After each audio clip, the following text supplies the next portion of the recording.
여러분 안녕하십니까? 한상재입니다.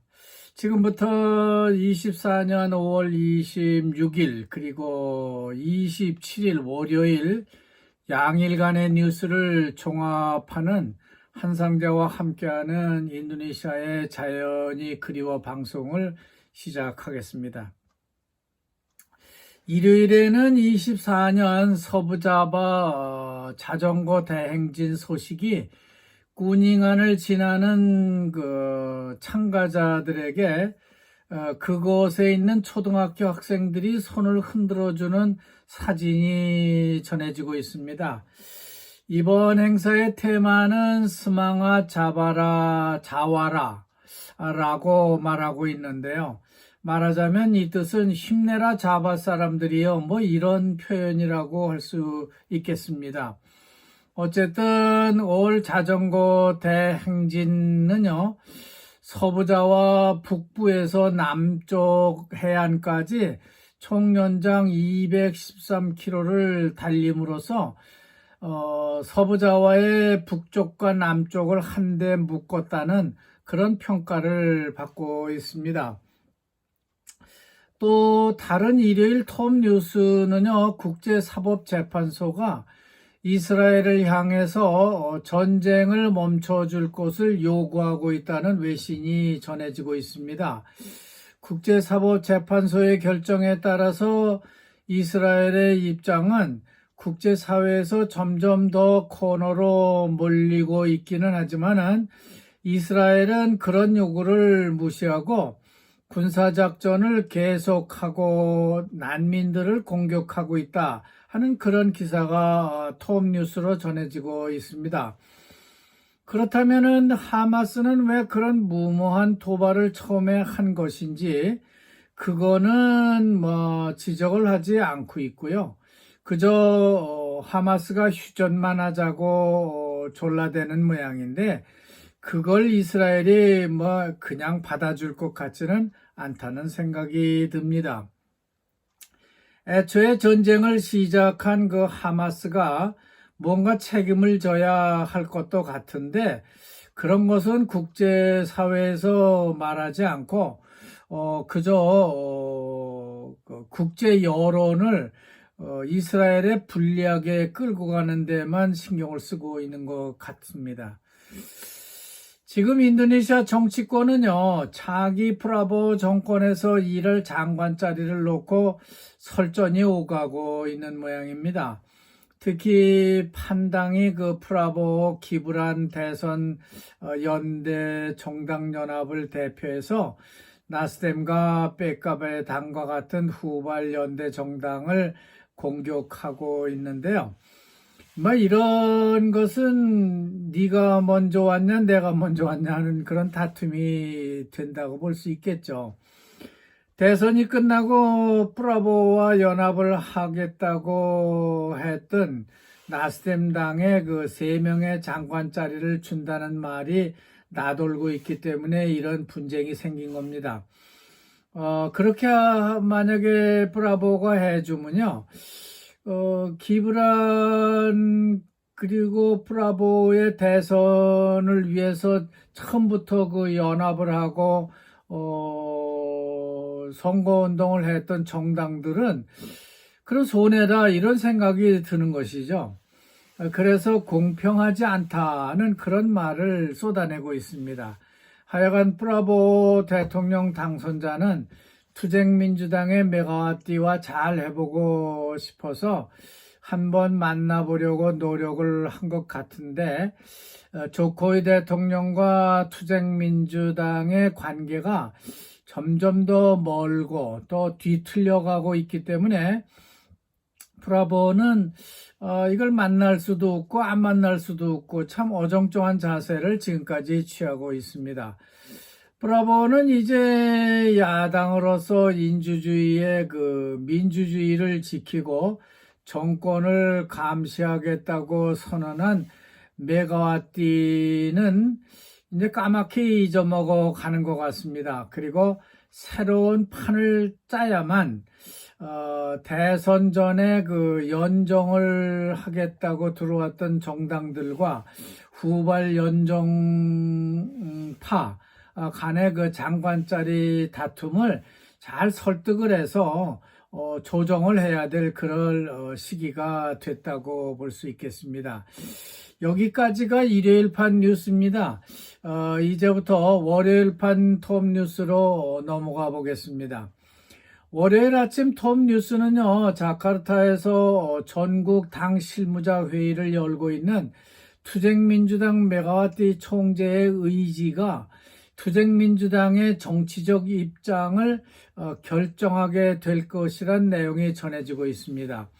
아직 투쟁민주당은 브라보 기브란 정부와 협력을 할 것인지 아니면은 외부에서 차기 정부를 견제를 할 건지 그런 결정을 내리지 못하고 있는데, 장관 수를 몇 명으로 할 것인지에 대해서 그 결정에 대한 전권을 브라보에게 위임을 한 것처럼 이런 결정도 메가와티 총재에게 당원들이 모두 위임을 했다고 하는 겁니다.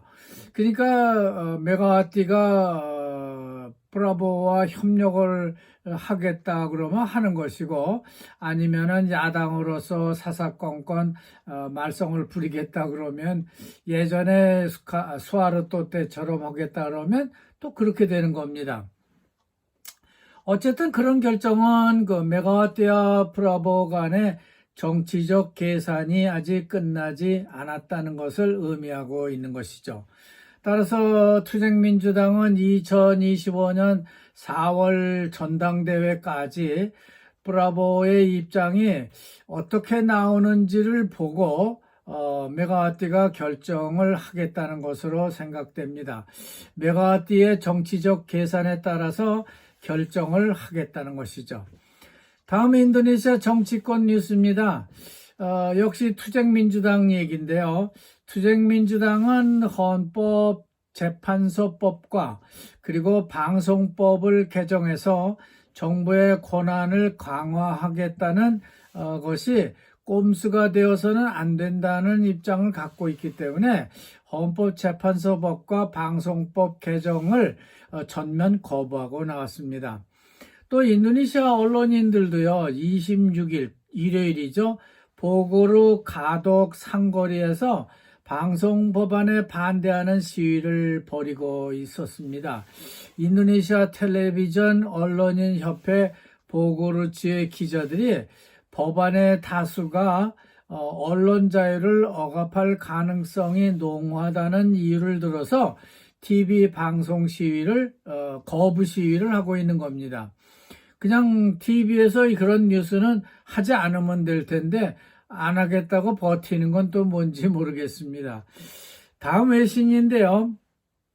아시아 태평양 지역에서 미중 간의 긴장이 날로 높아지고 있다는 그런 뉴스가 전해지고 있고요. 한중일 삼국 정상이 다시 만나서 포럼을 하고 있다는 기사가 전해지고 있습니다. 우선 아시아 태평양 지역의 그 갈등이라고 하는 것은 이미 오래된 것이지만요.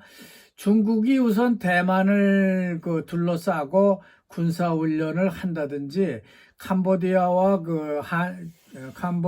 중국 간의 합동훈련에 나선다든지 그런 반면에 미국과 필리핀은 연합군을 출범을 해서 군사훈련을 하고 있는데요. 이렇기 때문에 더욱 태평양 지역에 긴장이 고조되고 있다고 하는 겁니다. 특별히 미국과 필리핀 연합훈련은요, 실제로 미사일을 쏴가면서 모의 선박을 침몰시키는 그런 훈련을 하고 있다고 합니다. 그러니까 실전 훈련을 하고 있는 것이죠. 그리고 한중일 정상이 서울에서 만나고 있다는 외신이 일본 기시다 총리와 윤석열 대통령이 두 손을 맞잡고 오랜만에 악수하는 사진이 함께 소개되고 있습니다. 동북아 세 나라 서울 포럼을 기회로 이 아시아 동북아 경제 협력을 이 세 나라가 되살렸으면 하는 그런 기대를 해보게 됩니다. 인도네시아 경제와 비즈니스 뉴스에는 롬복을 찾는 관광객이 24년 5월 현재까지 5천 명을 넘어서고 있다고 합니다. 이제 가르다가 인천에서 발리로 여러 차례 취항을 한다고 하니까 발리와 롬복을 찾는 한국 관광객들도 좀 더 많이 늘어날 것으로 전망되고 있습니다. 그리고 인도네시아 비즈니스를 영위하는 그 다국적 기업에게 세금을 더욱 적극적으로 부과할 것이라는 뉴스가 전해지고 있습니다. 이거는 아마 브라보 정부가 추진하고 있는 것으로 생각이 되는데요. 어쨌든 인도네시아 정부는요, 수입은 한정되어 있는데 지출할 수요는 더욱 커질 것이 예상되기 때문에 다국적 기업의 세금 납부를 적극적으로 좀 추진을 해서 세수를 늘리겠다고 하는 것으로 보여지고 있습니다. 자, 여기까지 되겠습니다. 어제 한국의 일기예보는요, 한반도 전역에 강한 돌풍과 함께 비가 많이 내릴 것이라고 예보했습니다. 그래서 우리는 정원에 있는 큰 나무 체리 2그루가 있는데 그 체리를 수확을 했습니다. 아직 다 익지는 않았기 때문에 짙은 빨간색만 땄습니다. 그런데 오늘 새벽에 그 싱가포르 아들 내외 그리고 방학을 맞은 손주, 큰아들 손주, 작은아들 손주들이 인천공항으로 오고 있습니다. 일찍 수확한 체리를 일단 냉장고에 넣어놓고 손주들이 올 때까지 기다려야 하겠습니다. 여러분, 오늘 소식은 여기까지입니다. 대단히 감사합니다.